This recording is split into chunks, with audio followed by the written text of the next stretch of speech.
I'm Robert Naseef. I'm a clinical psychologist. I have an adult son with autism.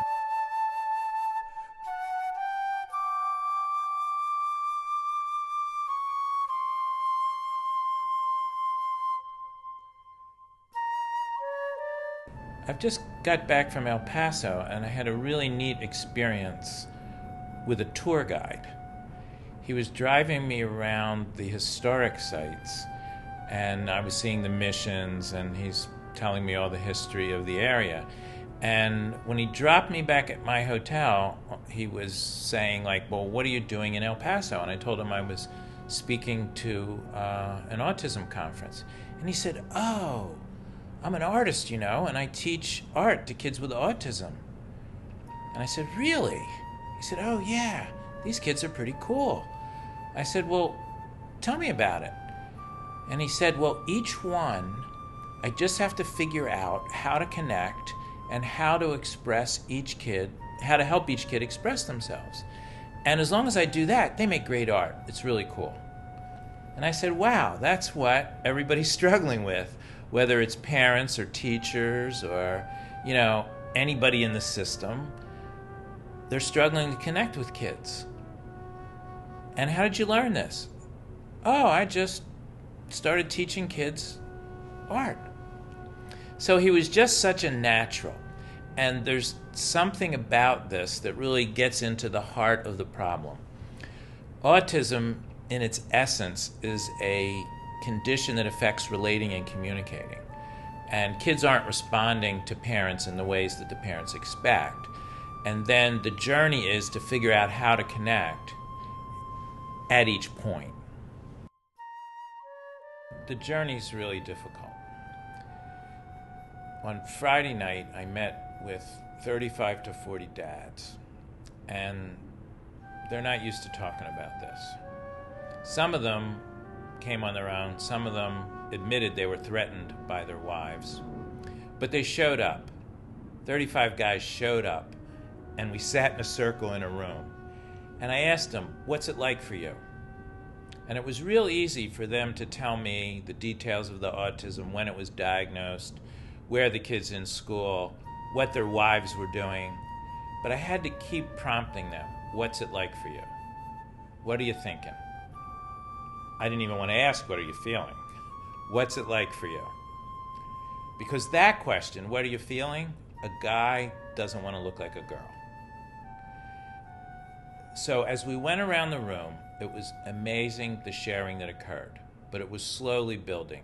And there were very few dads I didn't have to prompt into, tell me what it was like for you. But given that space to just speak from their heart what was on their mind, they opened up. So here's what's coming out in these kind of discussions. And I always have to make the point that nothing you say here is wrong. You could say whatever's on your mind. Why? Often as men, we don't have the words to describe what's on our mind or what's in our hearts.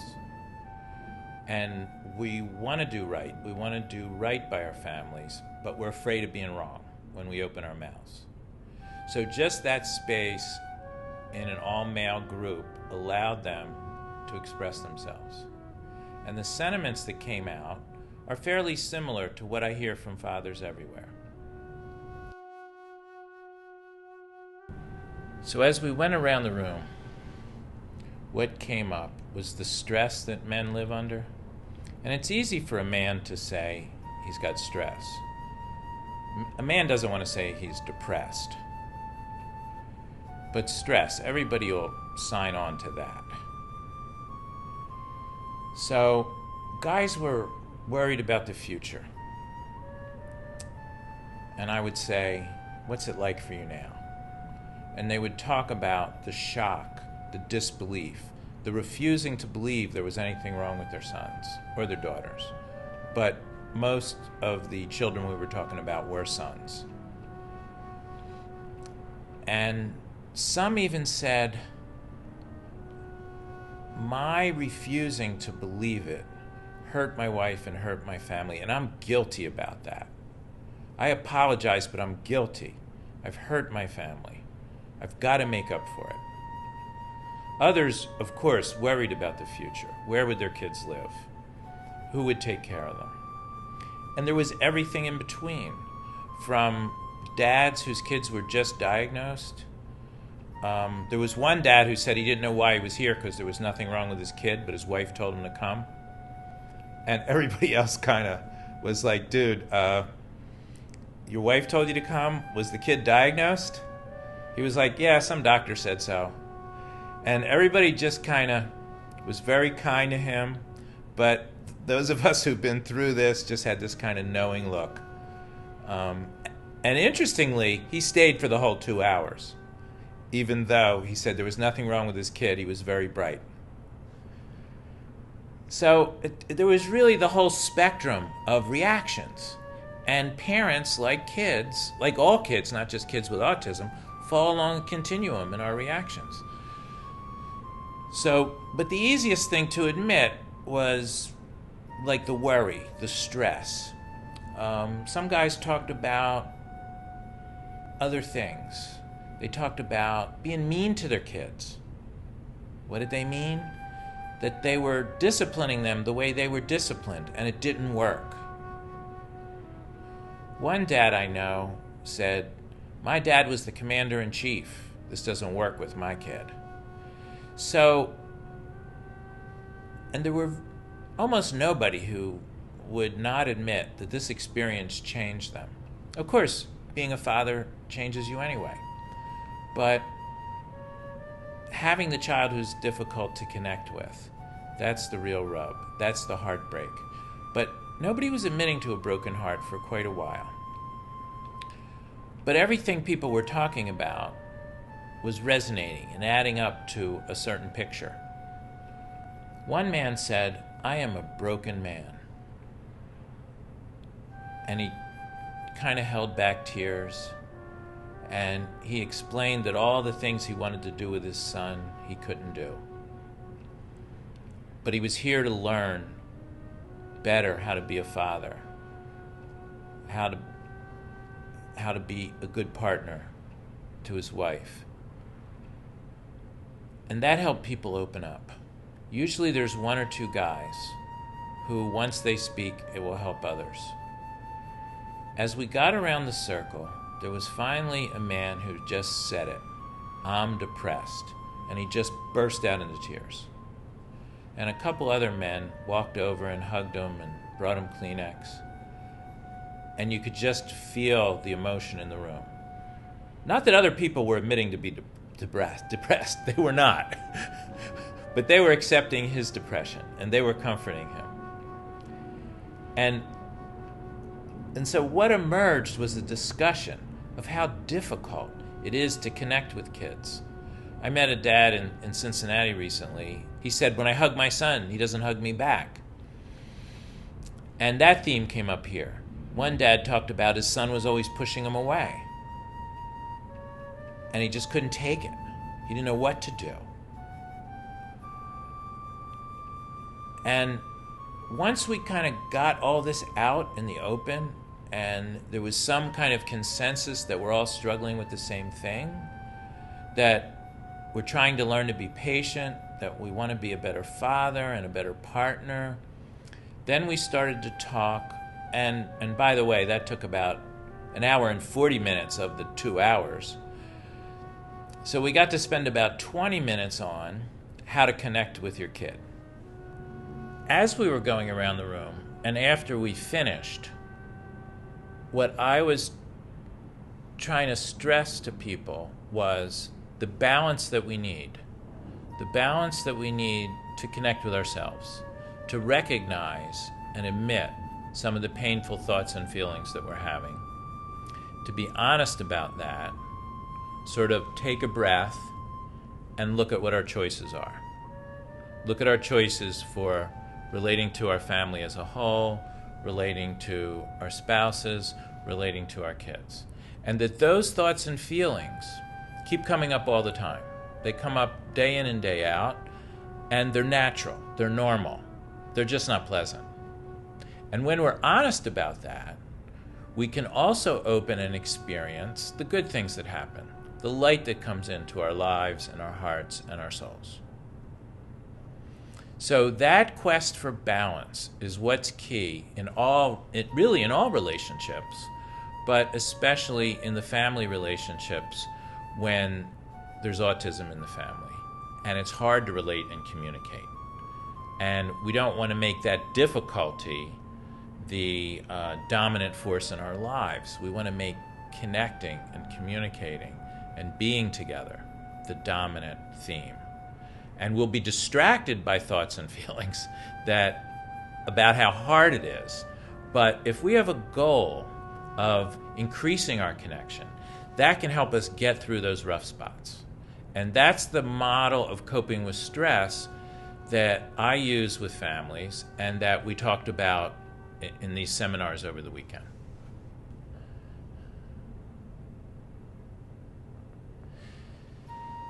So when this journey starts out, a lot of dads take a while to understand the diagnosis. It's hard to believe anything's wrong, and you don't want to believe it. And you don't have words for what's going on. Meanwhile, your child's mother, your wife, who's suspected this first, has jumped in head first. She's up to her eyeballs. It's Autism Central all the time in your house, and you feel marginalized, excluded, like you have nothing to add. And this is the stress and the distress that a lot of men feel as fathers. What to do? Start with your relationship with your kid. Learn more about autism. You don't have to become a zealot, but you do have to learn about it and figure out where you fit. You wouldn't want your kid to have a mother who wasn't totally passionate about his upbringing. So your real beginning, if you want to break down the barrier, is to appreciate everything she's doing. Give her the credit she deserves, and she'll want to open up to you, generally speaking. And the sooner in the process you do this, the better it's going to be for your marriage. If you stay on the sideline, if you just want reports of what's going on, you won't have anything to add, and you'll be more and more marginalized, more and more alienated within your own family. And that's the heartbreak that people live with. Is the divorce rate higher? Recent research tells us it's not significantly higher, if at all. However, the stress that families live under, the alienation that men and women feel from each other, that's epidemic.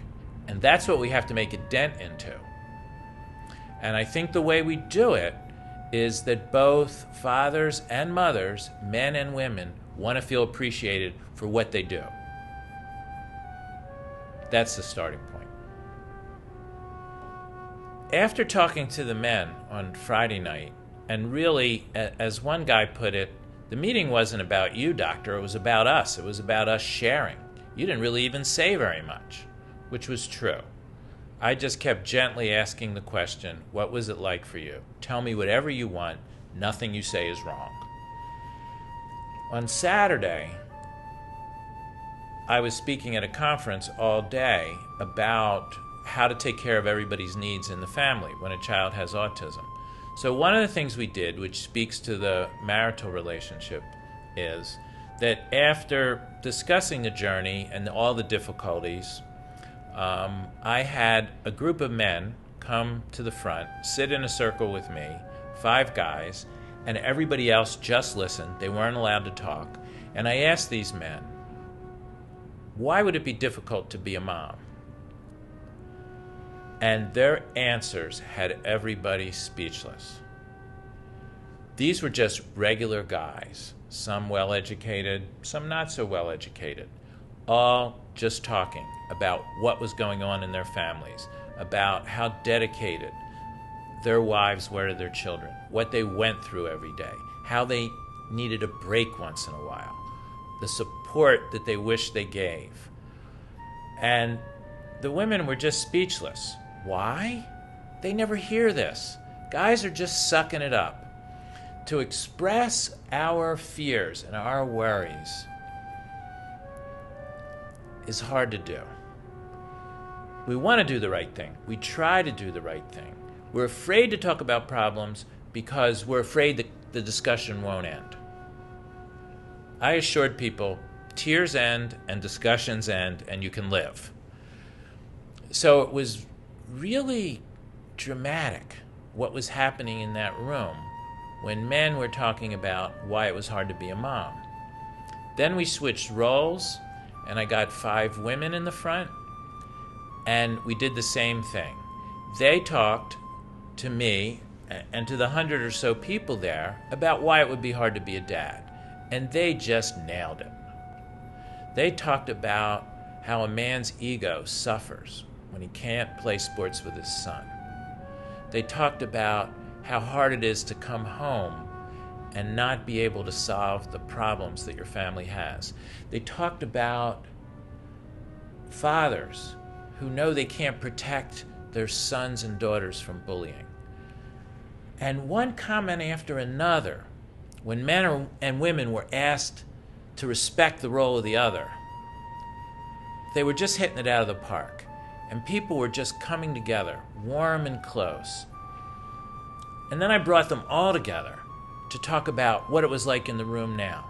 And people felt the barriers coming down, at least for the moment. I assured them they'd come back up and they'd have to knock them down again. But the barriers were coming down and people were understanding each other.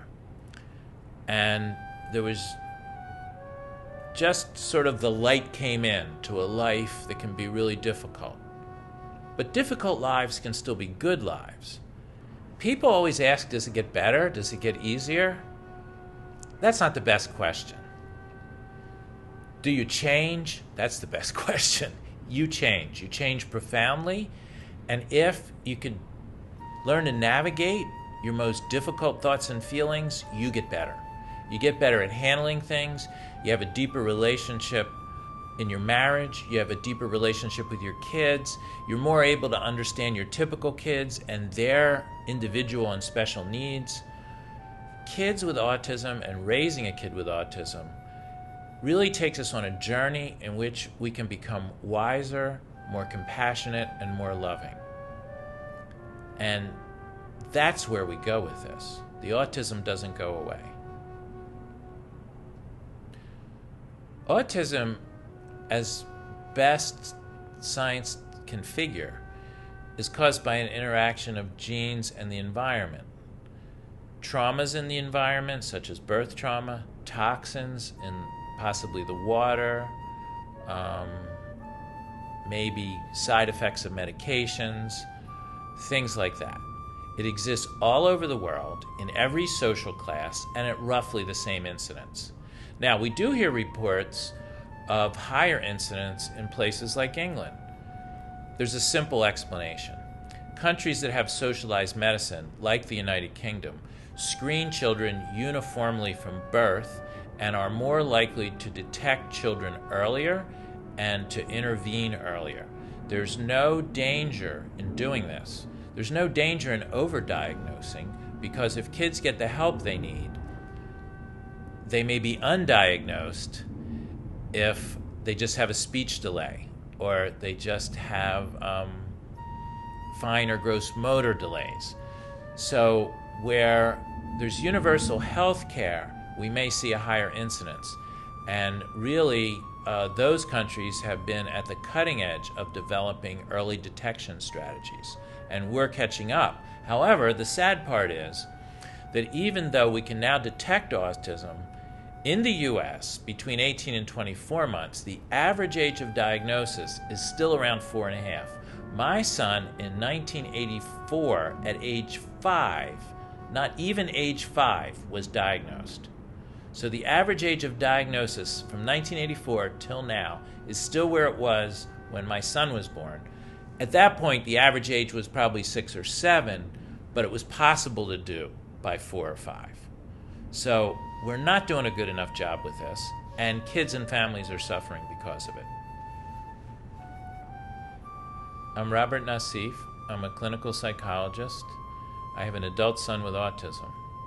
When he was diagnosed in 1984, the incidence of autism was 5 in 10,000 or 1 in 2,000. I was all alone. I didn't know anybody who had a kid like this. He stopped speaking at 18 months and he never spoke again.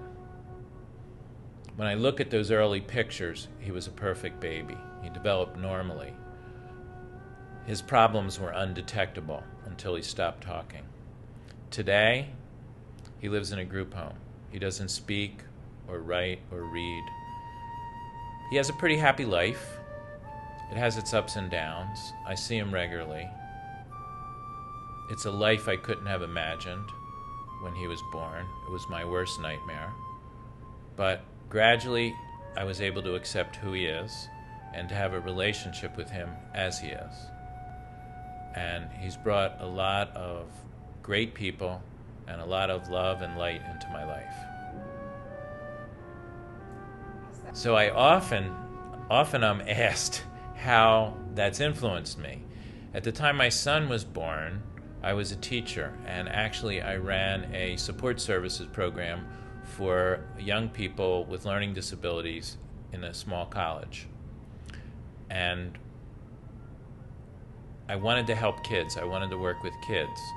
But when my son was diagnosed with autism, my career took another turn, and there was very little available for families, and I desperately needed help.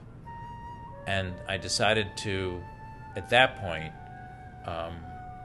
make a career out of serving families who had kids with special needs and autism. And so for the past 20 years as a professional psychologist, this is what I focused on. For men in general, and fathers of kids with autism, it's hard to admit that we need help. We want to be able to handle this. But the truth is, this is a really difficult life, and it's natural that it's hard to handle. But men, being men, respond better to having some kind of action plan.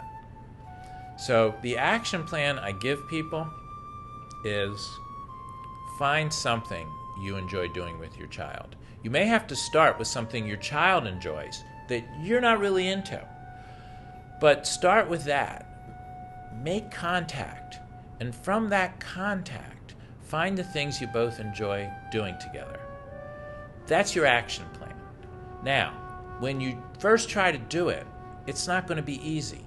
I want you to observe whatever happens in your mind. By your mind, I mean your thoughts, your feelings, your impulses, any sensations in the body.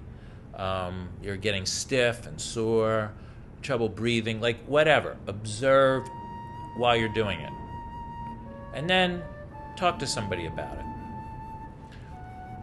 So that the next time you come back to a meeting with moms and dads or a meeting with dads, you have something to contribute.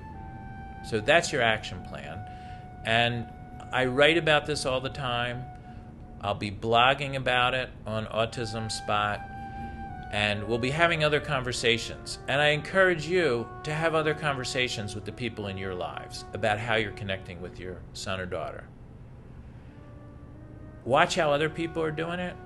Watch how you're doing it. Check in with yourself. I get emails, particularly from fathers sometimes, who tell me, you know what, you changed my life. I'm kind of incredulous. I help people talk about what's going on. I share some of my experiences. So I said to this one dad over email, what are you talking about? He said, well, you gave me the assignment to find something I enjoyed doing with my son 5 years ago, and I did it. It changed my life. And while we don't control autism, there's no cure. It waxes and wanes. Some kids make progress dramatically, some a little bit. What we do have a lot of control over and a lot of impact on is our relationships. Our relationship with our child, our relationship with our spouse, and our other kids. So this is your homework. This is your action plan. Check it out and come back. A lot of people are really lost as to what to think about autism. Once your kid's diagnosed, you're introduced to the debates. Is it vaccines? Is it something in the water? Experts argue with each other about what's the best way to treat it. What's a parent to do?